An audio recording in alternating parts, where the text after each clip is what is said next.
I have a question. I'm Uh-huh. Ann. Hi, Hi. Ann. Hi. I do have a listing right now which has a landlord issue. The landlord hasn't materialized a lease for this seller, which is a car repair shop, for the past 20 years. So they've been doing month to month. Mhm.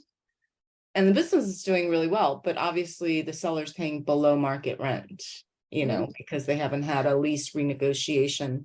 And then we have a buyer who's anxious to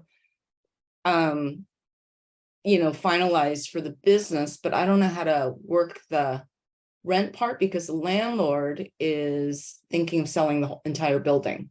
Yeah. The building has been nothing but a car repair business for the past 40 years. So Yeah.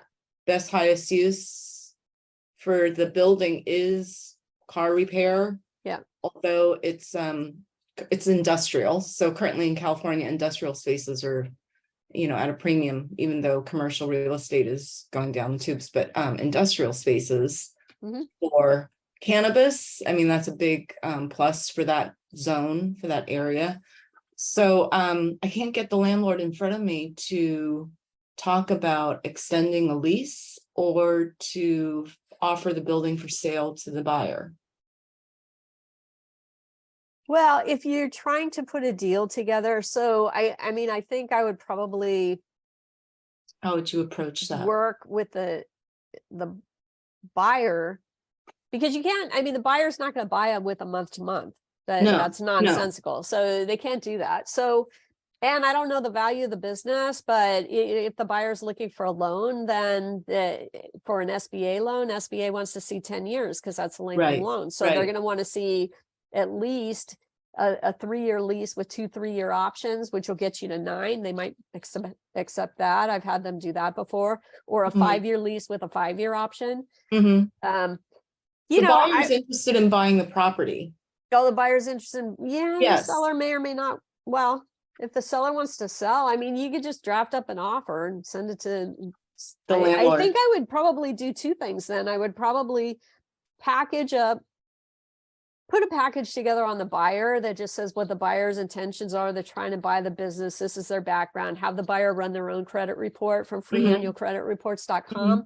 Have the buyer put together kind of a letter of what they envision doing with the business, growing it over the next year or whatever. So put that package together and a CV, what their background experience is. So you package all that together, and then a lease proposal. They propose terms for a long-term lease and propose terms for a purchase. And you can do those on term sheets. You don't have to do those on actual physical offers. But I would put all that together and then send that to the landlord and request a response. And if they don't respond to that, then there may be other issues like medical issues or things like that you're unaware of.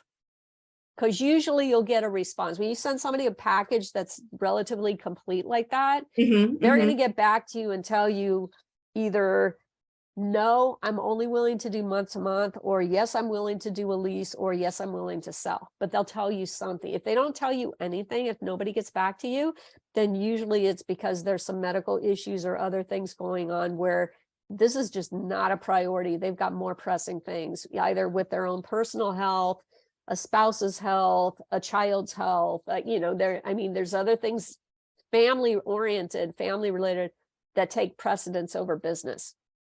And at that point, there's not a lot you can do except just try and touch base or, periodically and see when you can get a response from them. That's great. Thank you. Yeah.